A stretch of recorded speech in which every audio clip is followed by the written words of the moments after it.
All right. Greetings.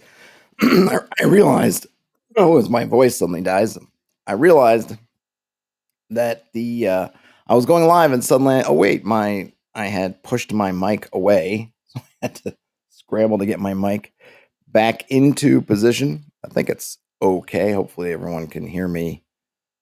All right. Let's see. Do I have any programming notes before I go do anything else?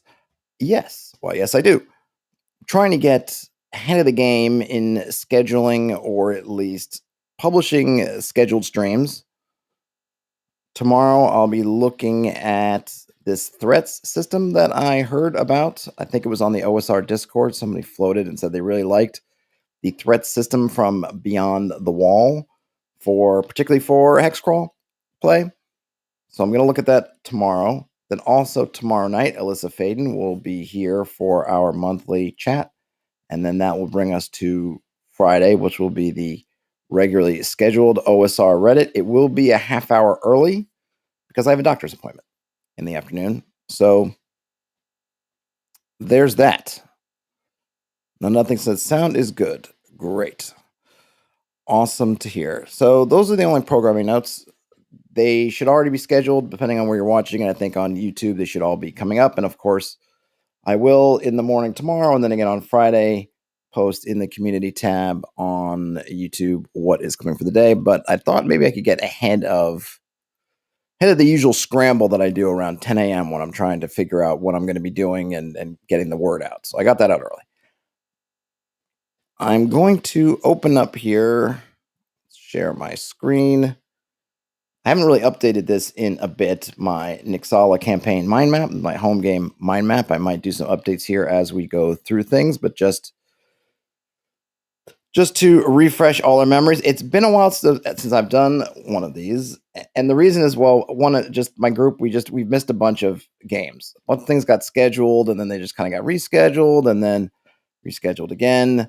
One of the players became a new father again, so they were gone for a couple of weeks, or maybe even, well, actually altogether it was even longer, but there were a couple of weeks where we just couldn't play, couldn't get everybody together at the right day, at the right time.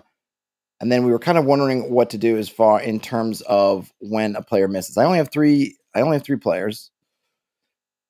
So generally, if someone's missing, we've kind of just said, okay, we'll scrap it if someone really can't make it. But knowing that this new dad might have to take multiple absences, might be absent for a stretch, we didn't want to just postpone, indefinitely or pseudo indefinitely the game. So I said, okay, here's what we're going to do. And I didn't come up with any special rules. I kind of went with the rules that I've been using when I'm running games, and also groups that I've been in where I've been a player. We've played, which is essentially with the player who's not there, their character really just fades into the background, doesn't benefit from anything that happens during the game, but also doesn't get penalized by anything happening during the game. If there happens to be, and I'm not huge on here's the one item that is the linchpin to everything, and one character has to hold it. But if there was one, I mean, it's appropriate sometimes, right? But it's not something I lean on a lot. But if there was something and we can't get, it's the one ring, and the party makes to Mount Doom, but the Frodo's player's not there, and so the one ring is not there, and they're going to do it this session. Well, then okay, you could off screen have some kind of item swap to get that there. But otherwise, that player's just in the background. Their character's just assumed to be following along, and that's it. So when he came back this week, I recapped a bit of the action. I let the other guys recap a bit of the action, and I will obviously be recapping that now. But just in terms of the plan, I've seen this come up. A lot of people ask this question: what do you do when a player's out?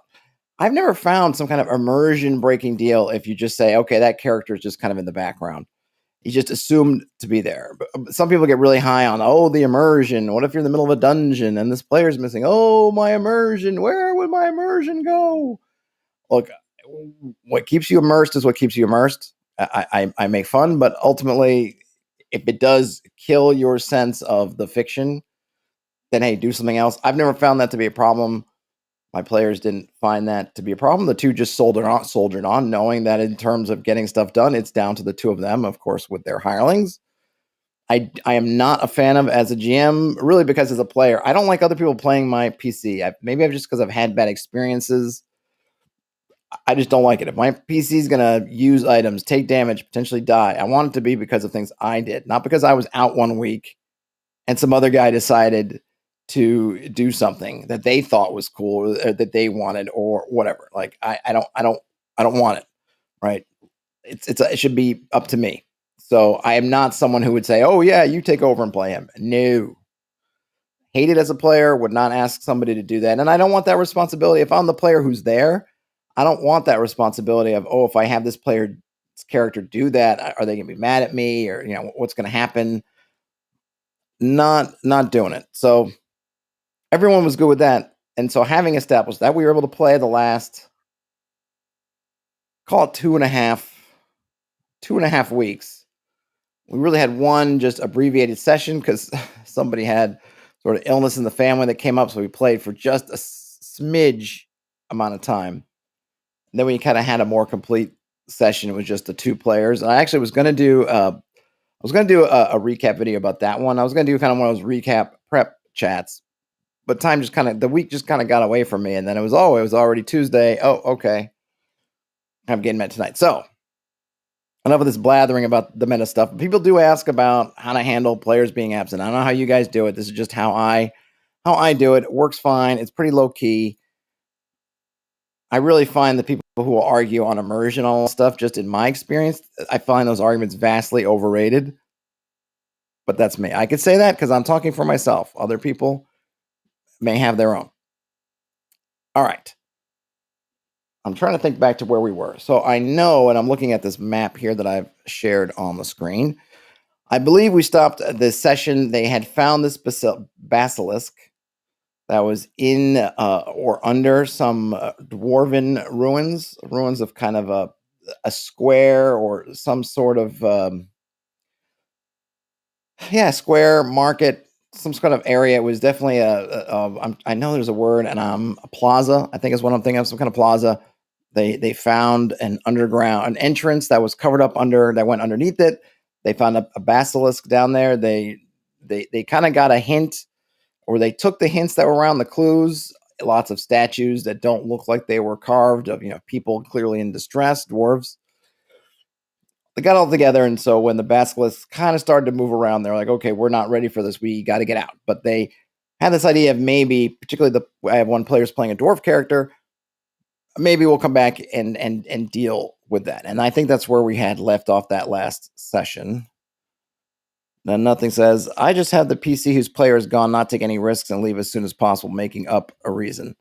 Yeah, I mean, there's tons of ways to do it. I used to joke when I was playing in a sci-fi game that the absent player's character just, hid behind a molecule, which I think I took from a Douglas Adams, I think a Dirk Gently. Someone was hiding behind molecules, things like that. I don't want the barrier for people to feel bad about leaving to be high. I don't want people to feel like, oh, I can't leave, which might end up causing them to be frustrated with the game. I also don't want players to feel like they need to there's some heavy responsibility on their shoulders if I hand them someone else's character sheet, literally or virtually, and say, you're now responsible for this. And I'm also keenly aware of, as a player myself, especially in a situation, OSR games, this low level lethality can be very high. I would hate if my character died. I play my characters for survivability. I err on the side of, I want my guy to live. And I take pride in the fact that my guys, to the extent that they survive. And it would just irk me to no end if, I come back from being absent for some reason. He died because we threw him in the front lines and we did X, Y, and Z. And I know that those are things that I never would have done. I never would have done that. And now my guy is dead. So all those things lead me to go with, hey, you know what? They're kind of there, but they're not there. And if you guys all TPK, well, they're not going to get TPK'd. I'll figure out some way that they survive. But also at the same time, if some genie, you free a genie from a lamp and they give everyone free levels, well, the players that are not there doesn't get the free levels either. They don't take the risk, they don't take the reward, and because they're not getting any reward, they're not getting any risk. That's just how I do it. So they had ended camping somewhere along in that plaza, maybe not directly in that plaza. They're still moving along the kind of ridge line here of these hills following the river after they did notice that there was a path leading away from the plaza kind of down into the interior, but they decided not to follow that. I was kind of interested to see if they would, because I thought, oh, there's going to be more of this kind of dwarven settlement ruins there, so maybe some more interesting stuff.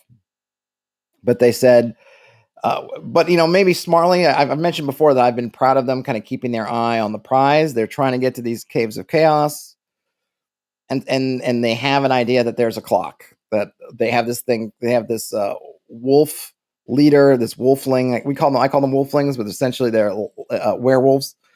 Leader there. They're trying to potentially rescue the leader, or at least get the leader away from the caves and either take him back to the rest of the werewolves or take him back to the Viscount and try to earn favor that way. They're pretty openly discussing which way they're going to do. But in any case, they know that this person's life, they don't necessarily have a ton of time. They realize this, so they're kind of trying to keep their eye on the prize. So, you know what? This stuff's all great. We'll put pins in our map to mark where they are, but we got places to go. We're not going to get sidetracked. And really, it's the smart choice. As much as I go, ooh, I would have loved for them to have gone here or there. Smart choice. So they leave that plaza. They're following the ridgeline. They get to another. This is a random encounter, and I was thinking about making a video about this. Maybe I will. I'll talk about it a bit here. I will sometimes roll up a random encounter, and I often will use, because I'm behind and I'm lazy sometimes, I haven't taken my own advice necessarily and made up, here's the hills encounter list. I end up rolling up on the generic one. So sometimes with the generic one, I will get results that I don't want to use just straight out of the box, so to speak. I mentioned this when I had my talk with the last talk with Daniel Bandit's Keep about custom monsters, and I think I've mentioned it before on these recaps. There was a sort of these weird sort of crocodilian versions of beavers. Kind of they built sort of dams and beaver houses, but they were carnivores, and they were large crocodilian, at least humanoids in terms of they could stand up on two legs, all that kind of stuff. And that came because I rolled up troglodytes, and I just wasn't feeling the troglodytes, or even though I'm in the hills, so there could presumably be caves and stuff, I just wasn't feeling that. And so I took that encounter, I took that creature, reskinned it, and then I world built this encounter area that seemed to suit my new this new thing that I'd made. So I thought, oh, kind of crocodilian, and the beaver idea came to me. So I thought, oh, great. Well, that to me necessitated, sure, they just could have been wandering around, but I wanted to give them a place, kind of a lair. I wanted to put their lair somewhere. So they were coming into an area, and basically as a minor feature of this area, or a major feature of the small area, or a very minor feature of the larger area, depending on how you want to look at it, I built that out to be that they had dammed up this kind of part of the river to make this sort of much wider, kind of shallower area, and that's where they had their log house, or it was actually made out of some logs, but also just like bones and grizzle and whatever else, skins and things. That's where they lived. So it was an encounter that also became an environmental thing. This part of the environment, and I'll do that sometimes, and I think it can be helpful because depending on what you're doing, for example, in this case, they're going through the woods, and I've already, they're moving, and I'm not trying to spend inordinate amount of time talking about them moving, but I want to give them the idea that they are moving, but there's not much change in the scenery, and so I'm talking, even though I am shuttling up hours, like, okay, you spend a couple of hours doing this, and then you're moving over several hours. I rolled up a random encounter. I didn't have some kind of specific new area they were finding. So in this case, I rolled up a random encounter, and I got a gargoyle. And I thought, how would a gargoyle fit in here? Many ways I could have done it. There's not one answer. But I'd already had this idea of this ill-earth stone type thing being different creatures having been sort of slaved to it. there was that elemental that was gone, that mad kind of water elemental that becomes sort of an acidic elemental that was in that one well that had the green in its. I don't think they really saw clearly. I think they just saw the very little glow of green at the bottom of a well. There was that. There was that giant toad that was in the pond. It also had a little bit of green. So I decided to make like a green sliver, like a little bit of a green, like a green sliver, a sliver of green stone kind of in its head. So I decided to do the same thing with and I also had this in mind for the basilisk. With the basilisk, they didn't get close enough, whatever, to see it, but that it would have some kind of a similar element going on. These creatures that have become slave to the stone. So now there's other area. Okay, roll up a gargoyle. I'm kind of thinking, I don't know, what would a gargoyle do? How would a gargoyle fit? How's that gonna work? But I thought, okay, well, maybe this is at some point in the past, either as part of the fall of the dwarves, excuse me, as part of the fall of the dwarves multiple years ago, or eons ago, however long that was. I haven't really decided how long ago it was, but it had to have been a while. A long, long while by mortal standards. A swig of spindrift for the working man.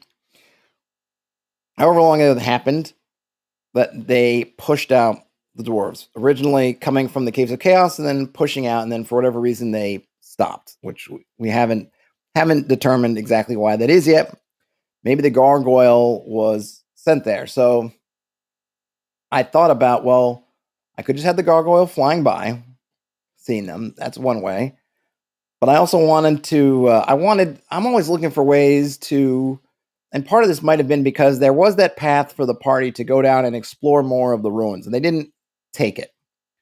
So I kind of felt like I wanted to surface more of the ruins here. I wanted to make it feel more that they are in, that this is maybe not necessarily a super dense, but that they're in kind of an extended domain. It's not just, oh, there's like this little village of activity here. It's like, no, there's more stuff. So I put like a, what I would call it, what's the Egyptian word I'm thinking for? The kind of like a plinth, a obelisk. But there was an obelisk, free area, kind of like a little bit of the henge in the mound, so kind of a ditch with a mound inside the ditch, and then this one basically plinth or obelisk, tall obelisk in the middle, and on top of the obelisk is this thing hunched over that's kind of there, and it's not moving. So the party was at once intrigued by this obelisk, which was kind of intentional. On my part, I wanted to intrigue them, and of course, it's sort of obvious, or at least to me anyway, at least that, oh, this thing's gonna move. This thing is there, but it's just kind of hunkering down. And I decided that this thing was there, kind of keeping watch in a sense. It's kind of in a high spot. It can see a lot. You can see a lot going on, and maybe it was there. It was put there to kind of keep watch over the ruins, make sure nothing's moving, and it just kind of was there. And because it's I don't know much about the mythology of gargoyles, or whether this is a real, living, biological gargoyle, or it's some kind of more like a golem or something of that nature. But it's up there. But it's not paying attention. It essentially is kind of maybe because it had been so long, it was kind of inactive. But that henge, that ditch, around the obelisk was kind of its alertness. When you cross that ditch, that's was the where. So of course the party kind of tiptoes around the henge, and they see there's a path, and the path kind of goes to the henge, that breaks the henge, breaks it, the ditch, and then it picks up on the side and goes up to the base of the obelisk. I think I also mentioned that they could kind of see that there were carvings on the obelisk, and there's and I talk about the kind of wings that are carved, but they're kind of folded in, and it's kind of got this sort of, its hands and feet are kind of on the sort of top of the obelisk, the ben or whatever they call that, the pyramidal peak of the obelisk, and it's kind of hunched there. Sure enough, at some point they they get up the courage to, at least a couple of them, to cross over. In which case I go into initiative, and I always mention this. I try to tell them, or I remind them that I use initiative whenever timing and order are important. Order of action is important. Timing is important. I'll throw off initiative for that. So sometimes it'll even come up in social situations. If, for example, somebody's going to be aggressive and you're trying to be the peacekeeper, and then there's the target, there's a target creature, and there's another creature who's going to be super aggressive, and let's say one or more of the PCs are trying to be peacemakers, whether they can get in between the two, the two hostile parties or not, or how that works. It's initiative. It's your timing. It's how can you leap in and interject before that creature crosses the space and starts fighting or does whatever. So I always mention them, hey, I'm going to roll initiative. I'm not telling you got to fight, but I'm saying is that when I say roll initiative, we're basically zooming in that timeline. We're going from, when we're just traveling to hours at a clip, you're investigating minutes at a clip. Now you're down to seconds at a clip, so that we can really keep track of who's doing what or when. And we're not down to, I happen to talk first, or, I opened my mouth first, so I get to go first. No, we're going to roll initiative. That way everybody can have a chance, because it's not about your speed of mouth. That's not how I usually like to do that. That's fine for some things, but something that not this. So I haven't gone to initiative. And I think the gargoyle was late, had a late initiative. The other thing I determined, I rolled some reaction, and just in terms of what it was going to do. And what I ended up getting was basically it was going to observe and report. So it kind of just opens its eyes. It's there. The party kind of closes in. They're trying to figure out how to, I think their plan was either, because at one point it flew up in the air, and I can't remember if it was before or after that, when they had some idea that they were going to try to get a grappling hook and try to get a hold of it and pull it down. But they didn't get there. And it ended up flying up high in the air, and it kind of circled over a couple times as they just kind of watched it. And then it flew off in the direction of the Caves of Chaos. So it didn't turn out to end. I mean, there was no combat. I think at one point, I think one of the players tried to throw something rope laden or had some kind of plan. I'm not even sure if they even were able to get it off the ground. I think by the time they took a round or two to get into position to do this thing, it was already over. But what it did give them is it gave them not that they needed a renewed sense of urgency, but I think they took from it what I guess was they saw it for what I had I can't say I intended it to be, but what I envisioned it as was that this was something there that was going back. And I think I had it also call out and some kind of call, and then have that call be answered. So they kind of heard this shrieking kind of call echoing out, and then they heard a shrieking call coming back. So the idea was that it communicated out, got answered, and then flew off. So that definitely gave them this sense of, what is it? I think there's a good bet the Empire knows we're here kind of feeling that, okay. We done goof. Not that we goofed, but all right, somebody knows at least something what's going on. So they did that. They did examine the pillar, and I don't know, just because I was thinking about the Hobbit or something, because I'm on still on my Tolkien kick, that I let them know, or I let the dwarf know that the messaging on this obelisk, or he actually, I think smartly, he has something where you can kind of do a detect magic. I think I detect magic on, and that's when I said, you're not exactly sure what it is, but at least the kind of dominant thing is that something will be revealed that kind of it's I want to say its purpose in a sense is revealed in moonlight. So you get moonlight, and then you reveal the kind of the purpose of the obelisk, or the truth about the obelisk gets revealed in moonlight. That was kind of the thing he got back from his detect magic. Keen on it, but not keen enough to hang around, which was interesting. So they ended up finding finally a passages. So they end up kind of getting to the corner of these hills where sort of if you're able to look at the map, where there's my roughly scrawled old road. At one point, this is kind of cut through the hills, and you get this kind of ridge line. So they end up having to turn and try to find a path down the hills to the valley, to kind of this valley where the road runs through.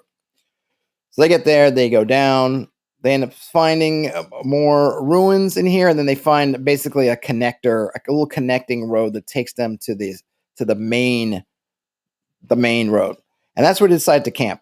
And what was interesting is at this point we were just the two players, the one dwarf player and then another player, and the non-dwarf player said, "Hey, do you want to kind of hike back up to that obelisk?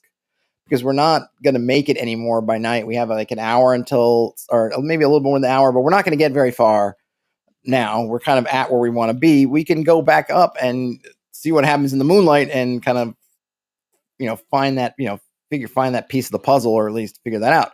But the dwarf, even though they were keen on finding stuff, was like, "No, we want to stay on track. I'll come back to it later." So they did. So that's where they got to. Hey, Don. So I think that might have been the end of the one session where they camped on the road. The next session, which was still just the two of them, they made their way along the road. They got to the ford. They went across the ford. They got to the woods. They were in the daytime, midday. So the woods. Nothing says they didn't stick around until night or go back. I could never resist. Nope, they didn't. I mean, yeah, I would have definitely been like, let's go back up and spend the night there and see what's what. And the thing is there was some good information there, because what I was going to have on, or what is on that obelisk, was essentially this, so there, if we look at the way I see it, there's kind of an arc to this dwarven civilization that was here. And the first part of them is of them finding these kind of wondrous stone, or kind of wondrous material, wondrous, I don't know, mineral in the Caves of Chaos, right? Which ends up being where the Iller stone is, and this thing that's all gone bad. But their first part, the first part of that story is kind of like, oh, look, we've discovered this wonderful, cool thing. And was what that obelisk was going to basically be, like a celebratory, like a steel, I think is what you see. They have them in, I think like the Mayans and the Aztecs will put up these steels. I think it's Stele, but I think it's pronounced steel.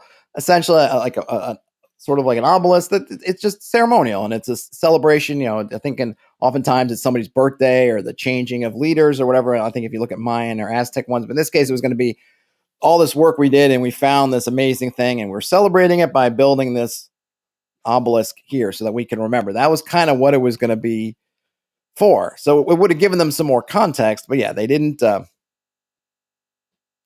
back, or they haven't gone back yet. And it might be one of those things that I can do this simply because it is not in the world yet. So until they actually discover it, it is simply potential. That was the potential message. If they don't go back, maybe I'll see if there's something else that is important to them that they would have celebrated. If they come back and that revelation is no longer meaningful in any way because I've already dealt with it, but maybe I'll change it. Maybe I won't. I don't know. But it's still, I guess, ultimately gets to be kind of an open gray area question because it wasn't revealed. So I can change it now if I want to. But yeah, that was the intent, was going to give them this, look, we discovered this great thing, and maybe even some hint of it going bad. Because my other sort of inspiration was that book that the Fellowship finds in Moria, where it's talking about their progress, and then, drums in the deep. So I was thinking it might do something of that nature. But we'll see if they go back, how they go back when they decide to retrace their steps. So they go across the ford. They get to the forest. They did spend a few minutes trying to see if they could undo that curse that they have, just by like, oh, look, if we go, let's go find that shrine that we destroyed, or over here, these shrines. The one that was the well that was or fountain that was all sulfuric and acidic. And they found the other one where they had that plant that they destroyed. Oh yeah, can we just kind of say sorry or leave them a gold coin or anything? And they try to do that, and I think I just gave them that no, like the feeling they get on the wind is no, that is not sufficient, to get out of what you owe. And I think I merely referenced that they hear the kind of poem or song kind of on the wind that was told to them by that one character before they left originally. So no, your curse, that curse that you've just kind of been laid on you, still in force. They get to the other side of the wood, and now they're finally seeing the caves of chaos. Finally seeing it. And I tried to, I described the kind of copses of trees that were in there. They spent some time trying to kind of eyeball different things about it. I had mentioned that that they'd seen one kind of caravan come through, so they were kind of interested in seeing if they could, or at least a wagon and some individuals coming through, which actually is going to lead to an interesting idea that they had, which makes total sense, but I don't know that it's ever addressed in the original Keep on the Borderlands, and I'll get into it in a bit. But they find this. There's an opening, and basically the wood's end. There's essentially open ground, and I was kind of talking about, hey, the area of the Caves of Chaos. And let me see, I've got the book right here, so I can pull up the map. If you'll recall, hold on a second. I was trying to describe. Whoops. Let me see if I can do this. I'm just going to put this in the little. I was trying to describe what this kind of.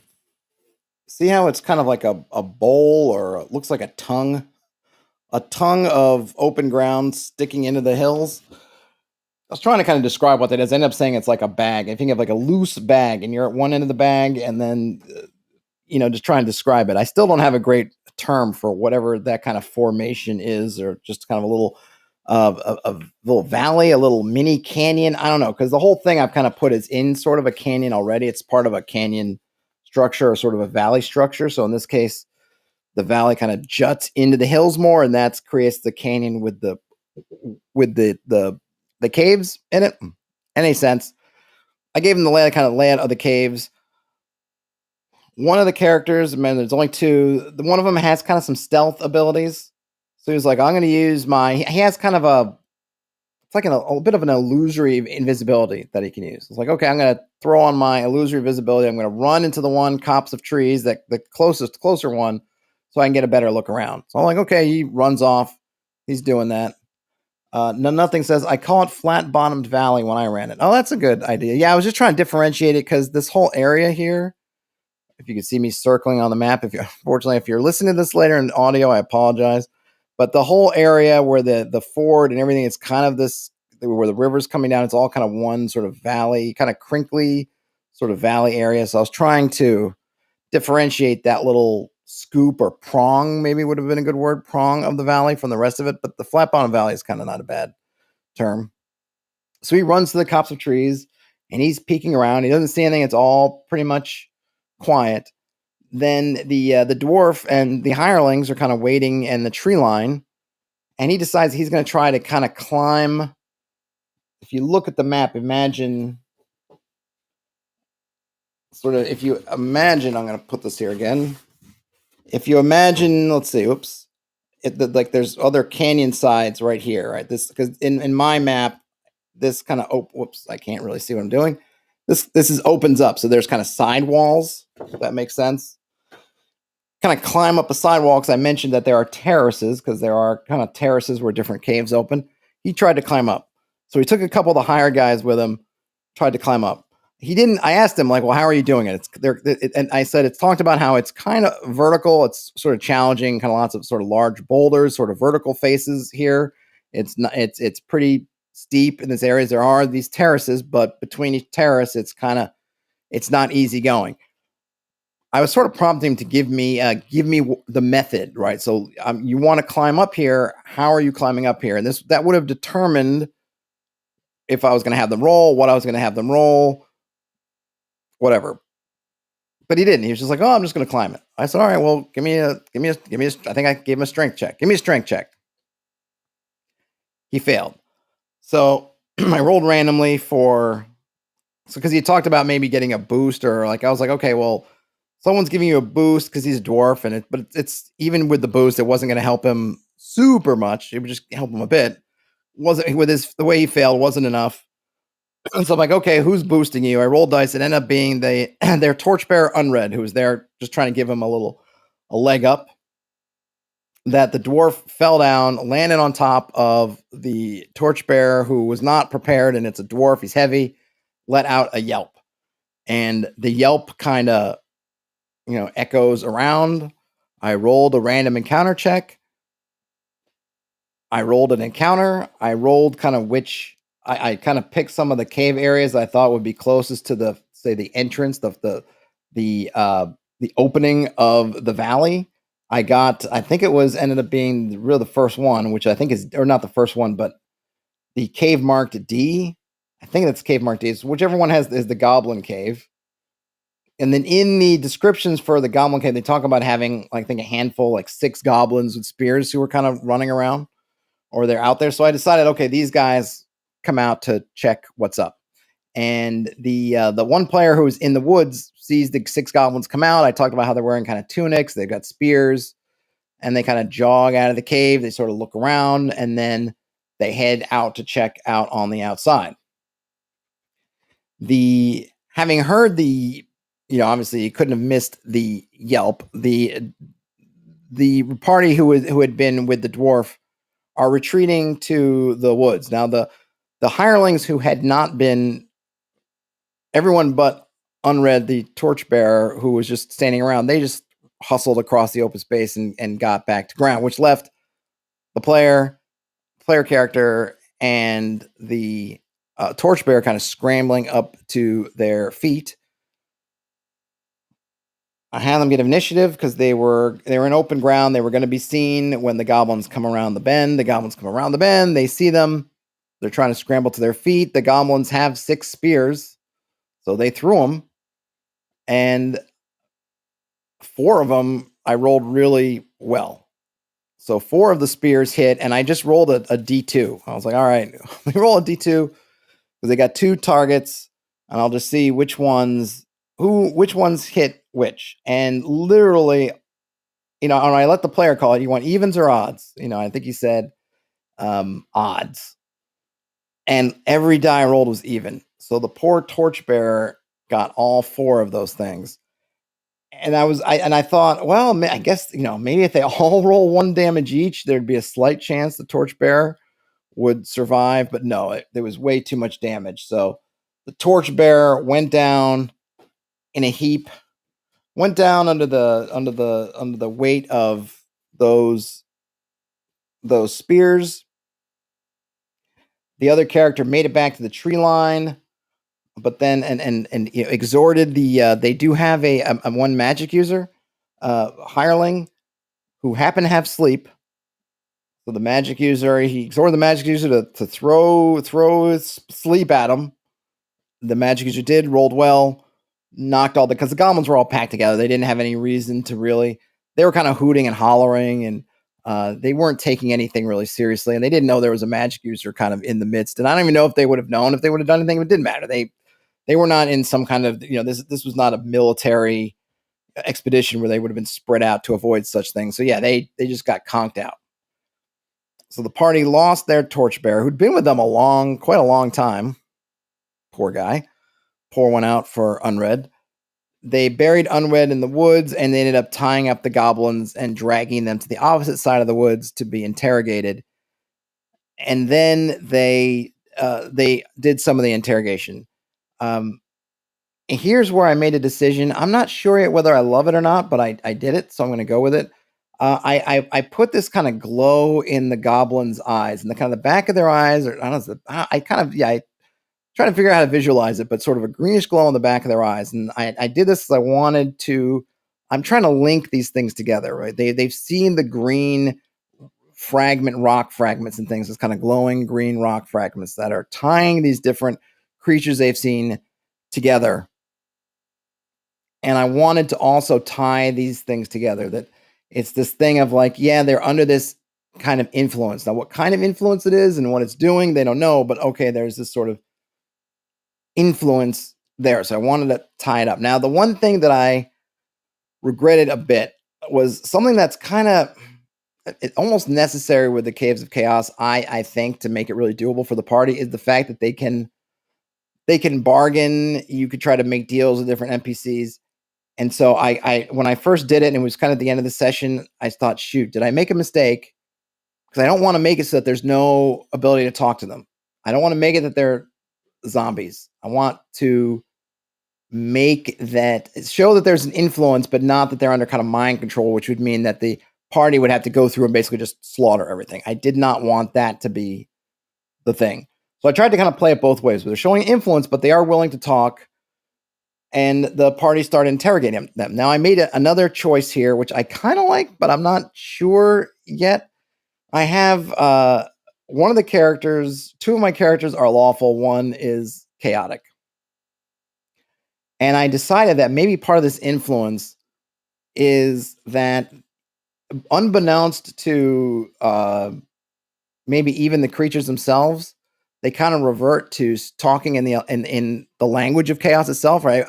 I liked this. I thought, oh, this is a way for me to bring in sort of alignment language. I didn't want to bring it in and the just like you hear your alignment language and you just urge to kill, but that it comes across as really weird. And I also kind of decided that maybe this is a really kind of primordial, almost unknown sort of variant of chaos that's been turned or twisted or whatever, some effect of the stone. But that the one character, because he is also chaos, he understands it. And sort of in that kind of Harry Potter, or at least in the film's kind of parcel tongue moment when the snake talks to Harry and Harry talks back and doesn't realize he started talking in parcel tongue. The fact is that the one player who's interrogating them, he's interrogating them. And even though he doesn't speak Goblin, he first starts talking to them because he wants them to, he wanted to see if they spoke common. So, or, the common tongue. So he kind of reaches out to them and thinking he's talking common. And I think at first he is. And then they respond back and he finds back, he realizes, oh, they seem to be talking back to me. So he starts talking to them. And then I talk to everyone else saying, all you hear is them kind of doing this weird chittering. And then, the other guy, he's also starting to do kind of weird chittering that makes you uncomfortable. And it seems really strange and it kind of freaks you out a bit. So, hey, Terrence says, chaos. Yeah, exactly. Let's see. And then another says, I love when the dice decimate an NPC, really wakes the players up. Yeah, and it's funny because Unred was the favorite of the absent player. He was like his boy. So there was like, oh no, like what is the other guy going to do when he comes back and realizes that Unred is no more?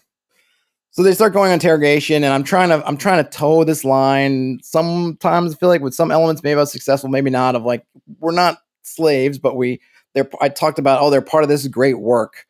This great work is happening, and they're part of it, and they can't wait. And they're talking to the one PC who can answer them. They're like, you could probably join the great work, like that you might be able to become a part of it. Those other guys, the ones that are law, then maybe not. But we sense this connection. I mean, you're talking in chaos, we're talking in chaos. We can kind of see each other, and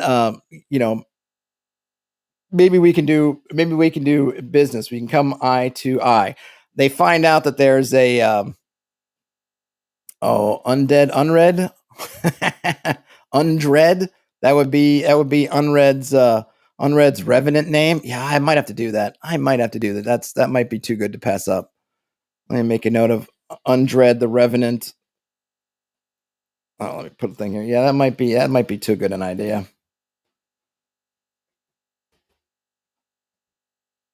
Unred the Revenant Torchbearer. Yeah, I got to make a note of that.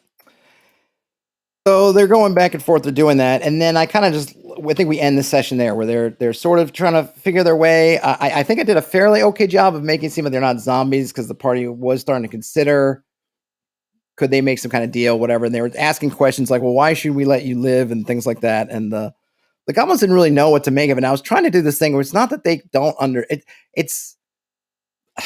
I was trying to do this thing, and I don't know if I'll see how it goes if I was successful or not. But this concept of, I don't know, or that they're not familiar with the concepts, not because they're brainwashed, but because that literally isn't really a part of their culture or their society, especially this one that they're in.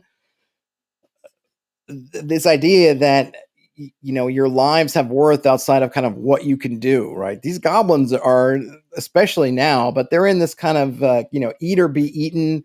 You survive because you've beaten off anything that's coming for you, and or that if you're subservient, maybe that'll help you, right? All these things, not these kinds of, right now, they're not really trying to look at themselves with worth other than our worth is basically, can we kill you? If we can kill you, then we're worth more than you. And either we should just kill you or we can just tell you what to do.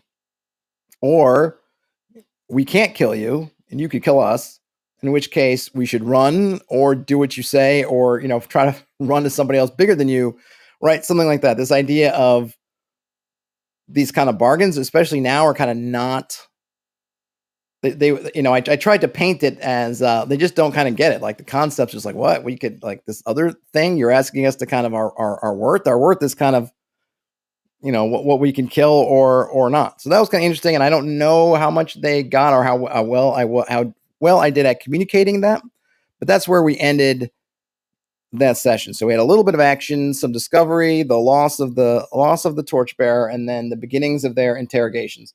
Now, last night, the other player came back. So there's a little bit of that recap of every kind of things that can happen, the passing of Unred, and then that we were in interrogation. So we brought that back up again. They can continue interrogating. They were trying to think of plans. This is where that caravan comes into play, because they're starting to think about, well, they had a lot. So last night's session was kind of cool, because in terms of, I was going to say, in like a story, kind of what happened, nothing happened. They, like, literally the summary would be, and they continued interrogating the goblins and talked amongst themselves. Like, that is the summary of last night's session. There was nothing else was done in kind of, if we were going to look at fictional game terms, probably not even an hour passed, maybe not even a half hour. I mean, it was really a thing of not a lot physically happened, but a lot happened in terms of their thinking, the kind of information. So they were continuing to interrogate the goblins, and they have one line of thinking, which was trying to figure out how far they can they work with these goblins. Can they, threaten them into helping them? Can they use some kind of subterfuge, which I think is good, because I think that was illustrating to me that they weren't treating them like they were mindless zombies. And I tried to kind of play up some character, even though these goblins are clearly under some kind of influence, that there's room. And I also started to talk about how they're kind of away from the place, and they're kind of away from the influence a bit. So the green was sort of that glow they were seeing in the back of their eyes was fading, kind of showing that they were coming out of some of this attachment. So that there was, again, trying to show that it's not some kind of permanent, not under some kind of permanent zombified influence. That was one line of reasoning.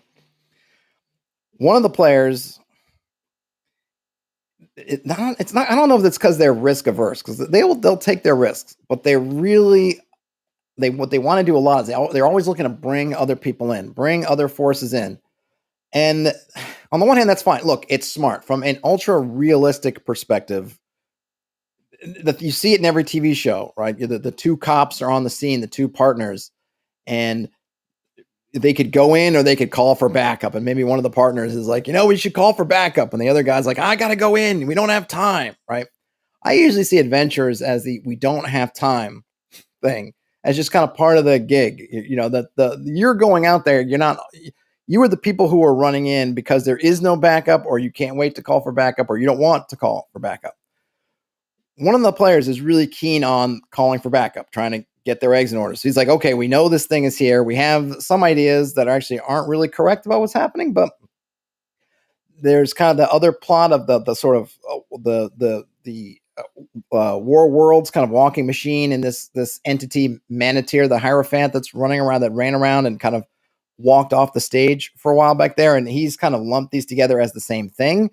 They're not to say that they couldn't be connected down the line, but it's not the same. But he's kind of got this idea they're all part of the same plot. Hey, we have all this information. We should take it back to the Viscount, take it back to the Order of the White Flame, this religious order, or take it back to the Fae people we know, and basically say, here it is, and then get kind of our marching orders. And there's nothing wrong with that. And many ways think like that is probably the smart thing to do. But one of the other players, happened to be the one who had been absent, said, well, we could do that, but if we do that, we're gonna lose a lot of the power we have, because they're gonna come in they're going to take over and we'll get marginalized. We're going to lose out. We're going to have to, if there's treasure or whatever, we're going to have to split it a bunch of different ways. We're going to lose a lot of our autonomy if you just bring in a bunch of people. And, and then they started thinking about what kind of things they could do. And I love that, because I am in a way trying to shake that player out of always just running back to find the quest giver, right? Oh, we got this stuff. Let's go find the quest giver. It's like, no, you're the quest giver. You are the quester. Take it, do what you want with it. Or if you're going to use it as a bargaining chip, then use it. He's just going and wanting to kind of hand it off and just saying, okay, now tell us what to do. And on the one hand, you go, well, there's nothing wrong with that. And maybe in the real world, that's what you would want people to do. We probably need more people who are going back and trying to figure out organized way to do things than going rogue and Rambo. But in the game, it's like, no, you lose a lot if Rambo, the game, it kind of encourages you, the mechanics and everything encourage you to kind of go Rambo. So the one player was acknowledging that and saying, yeah, look, we bring all those guys in, anything we find, anything we gain, they're going to take away our autonomy. They're going to take the lion's share of stuff away from us. Like, we should kind of see what we could do. And I was like, oh, I'm glad, because I try not to really give guidance on that stuff too much. I want them to kind of do the decisions they do. I want them to not feel that I'm pushing them to do things a certain way. I think the way I have my world works will certainly encourage things to go a certain way, but still, I'm not going to prevent you. If they wanted to go back and get help, they could go back and get help. And yeah, that would happen. They would get sort of sidelined and minimized, and they would lose autonomy, and all this stuff would happen. In fact, it happened to them before. It would happen again, because I kind of feel like that's the way the world works in a sense, and that's how it would work to them, right? When you call, again, like that trope, right? You call in the FBI, suddenly the FBI takes over and you're pushed to the side. And then you can either stew them being pushed to the side, or then you go rogue because the FBI are, incompetent, or they're not doing whatever you want to make them to do, whatever. So that also exists as a thing. And that's probably how it would go. But he was like, hey, he recognized it. He was like, hey, look, we don't want to just give this away. We don't want to just let them dictate things, have to split anything we find a million times, so we basically get a pittance out of it. We're in control. In some sense, we control the destiny of things right now. So let's do that. So I was really happy with that. They do have these magic gems that they had scored, and they had that magic flute. And I think I mentioned they'd used the flute early on, somewhat frivolously, at least I thought so. And when I rolled the reaction for the Fae that they tried to contacted the flute, the Fae thought so too. And there was all this sort of they keep trying to reuse, even though the flute was really a one-use device. And I think I'd mentioned previously I was rolling on D100, and I think if I ever rolled at 100, maybe something else would happen. Basically, it's single use. And the one player, because the two players have both felt ownership for the flute, and one of them always wants it, and the other one's kind of been holding it tight. Then the one who's been holding it tight tried to be tricky and have fake flutes made, but the carpenter recognized the sort of magic character, at least, or just the kind of mystic character of the flute. So he made a bunch of fakes and then ran off with the real flute. And the other character hadn't told anybody that. They'd just been sort of running around with this little secret. But these gems they had were also another form of contact to that same entity. So the one guy decides, okay, look, I want guidance. So he was like, we're not going to go take this back and go, but I want to go, and I'm going to use my one, because they each were given one of these gems. I'm going to use this gem. I'm going to plead for the person to kind of this Fae to named Fredlin to make herself kind of known, so we can get guidance. Looking for someone to tell them what to do. So activates the gem. I have the gem sort of bring this apparition form of Fredlin, and they'd seen Fredlin, I think, twice before, and both times had been sort of this kind of maternal, kind of like farmer. Like, you think of like a maternal farmer mom type. This time she shows up and she's vastly different. Gaunt, kind of sort of an antler, kind of tiara. Everything's kind of just, only her eyes, I said, kind of reflected that it seemed like the same individual, which kind of shocked them. But I kind of wanted to shock them, because the that other image they have of her is just one of her guises. And I wanted to kind of sort of start to bring them in on the fact that things aren't always what you seem. And just because that's how you saw them before doesn't mean that that's kind of how they are, sort of thing. So her apparition shows up and she's kind of like, all right, essentially waits for them to say what they want. And so he puts out his case. Okay, I have all these things and this or that. And, she's like, I don't think you're right. She tells him, I think you're wrong about what you think. Like, you think these things are connected the way they are. It's like, I disagree with you. But because you brought me the information, I'll answer. Like, I said something like, I think one of them asked a question and I forget what the question was, but she answered it. It might have been about, that might have been where they found out about the alignment language. I think they asked, like, why can they understand him? Like, what's that whole thing? And so she broke down the kind of like, they're talking in, primordial chaos, I think is what term she used. And because of his nature being chaos in his core, he understands it, and they had asked, I think, essentially, were they going to turn zombie-like and get chaosified just by kind of being in the area? And she said, no, there's a ritual that they could perform to do that to you that has to be done to you. You're not just going to happen by hanging around, or at least not over the short term. Maybe if you're there for years and years and years and years, but no, right now you're okay. And then she intimated that, all right, I'll answer two more questions because you brought me here. You brought me and you did give me something. So then it was funny. Then the guy the flute guy steps up and I was like, oh yeah, like, do you know where the flute is? And of course she got mad because it was her flute that he lost, and another Fae has ended up with the flute, and that's kind of bad for her because I'm kind of working on this idea that you give an artifact by one of these Fae artifacts to kind of another Fae. It kind of gives them insight into each other that they might not have. It's akin, I wouldn't say exactly like, say, learning something's true name, but kind of close. Like in terms of enchantments and things that kind of, was it like familiar? What is it? Like familiar magic, and sort of, you think of I don't know the reality, but sort of the classic idea of voodoo dolls and things like that, right? Where you take hairs of some person and you can make something, and that kind of represents the person. You have this kind of connection there. That losing that flute and ending up where it ended up, they don't know where it ended up, but I do. Is sort of like putting some of them in this other in this other creature's power, which she's not happy about. But of course, the other thing that by asking that question is it kind of brought out about the flute. So I wasn't expecting the player to out himself on the flute conspiracy, but he did. And the players all took in his stride. There was no hard feelings. There was just like, oh my God, like, come on, I can't believe you did that, kind of laughing about it.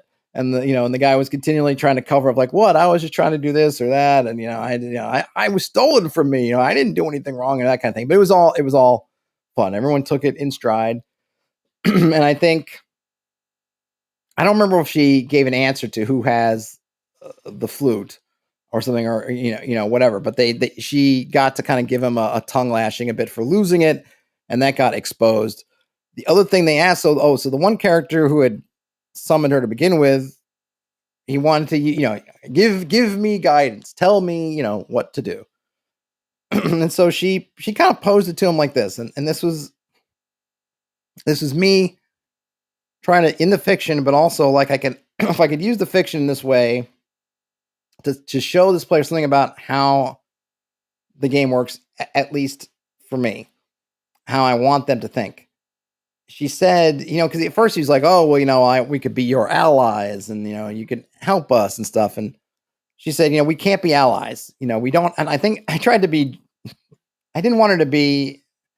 She's kind of brusque, but she's also a little bit formal. She's just not going to say, like, you are peons compared to me. But she said something like, we don't have the same powers. Like, we can't be allies, right? And he kind of persisted with, well, like, tell us what to do. Give us some guidance. Tell us what to do. And she's like, do you, like, you are creatures of will.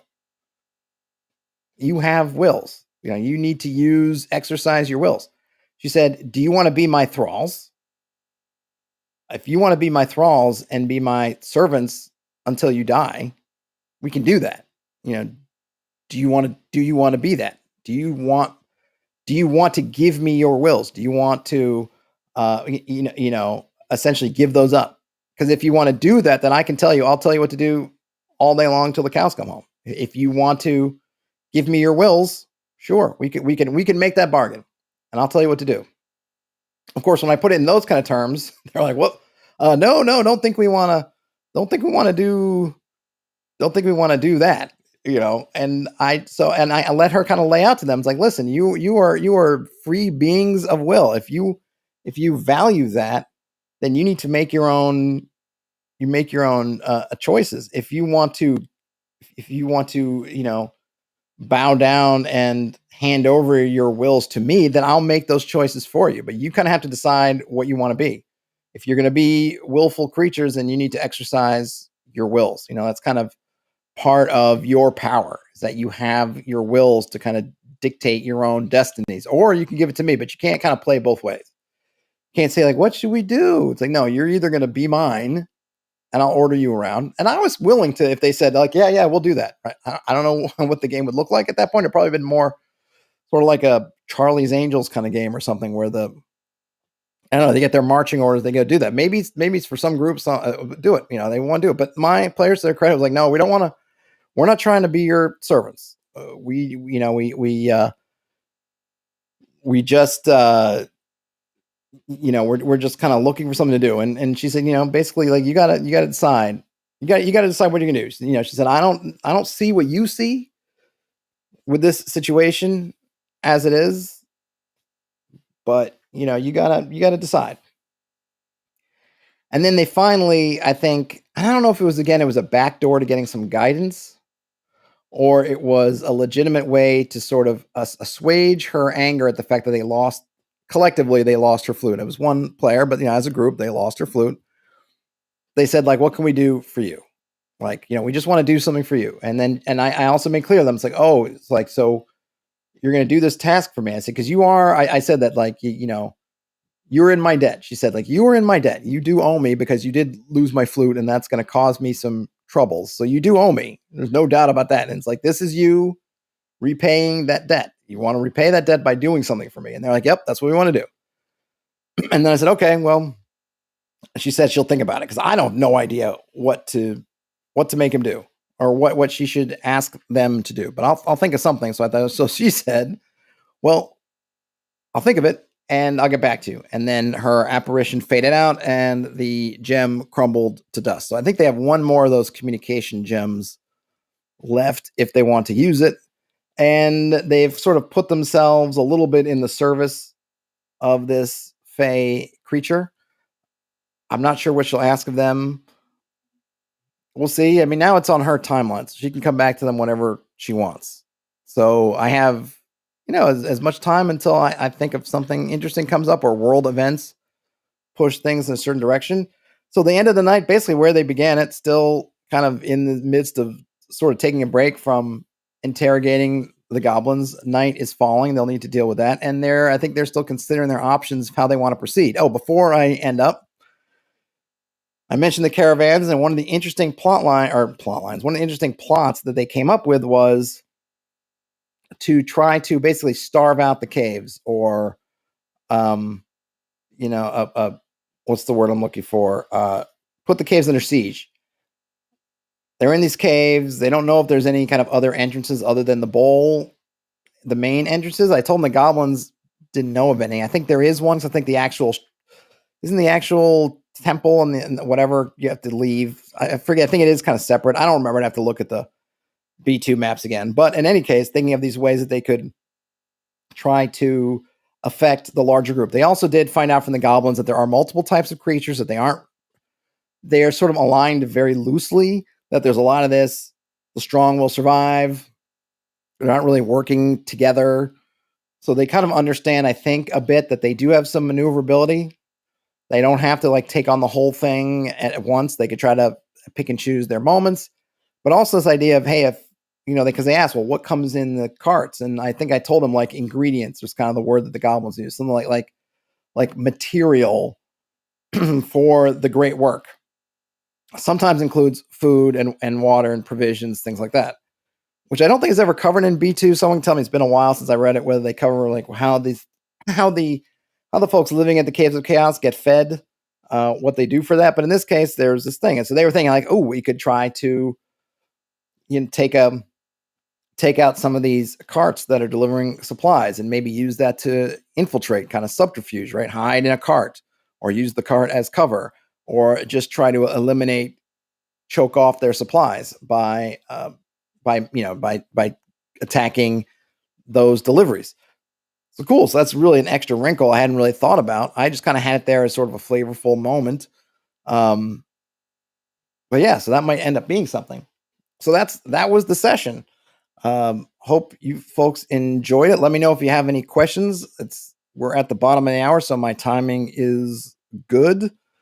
It was fun. So yeah, even though nothing, on the one hand, nothing happened. On the other hand, a lot happened. And it was afterwards that one of the players sent me the mind blown emoji. Oh, one other thing I did tell them afterwards, because one player, he's very earnest. And I think I reminded him, or I don't even know if it was a reminder or much of a statement.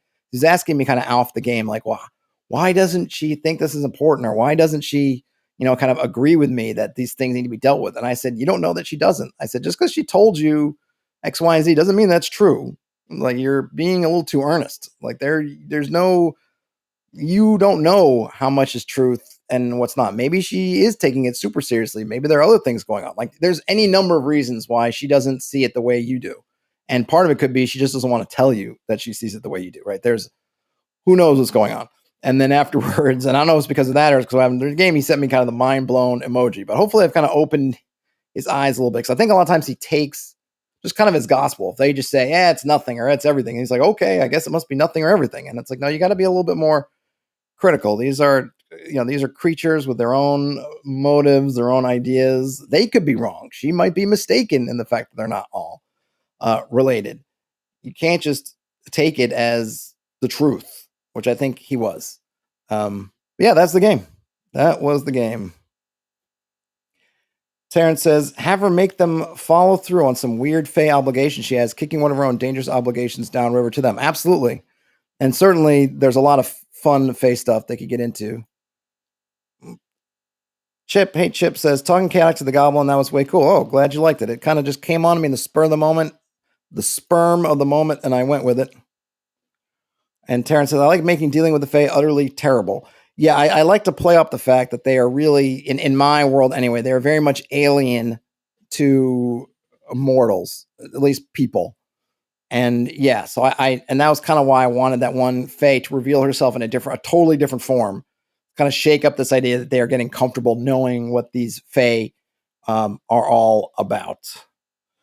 All right, folks, if you're in here before you leave, you give us a thumbs up. I'd appreciate it. If you're not subscribed, why not subscribe? Otherwise, I got a busy day tomorrow with, I'm going to look at threats from Beyond the Wall, and also going to talk to Alyssa Faden in the evening for a special evening stream. And then Friday, we're back to the OSR Reddit Roundup. So if you're watching these live, you got stuff to look forward to until the end of the week. Game on, everybody. Enjoy the rest of your day, night, or whenever you're watching or listening to this. I will talk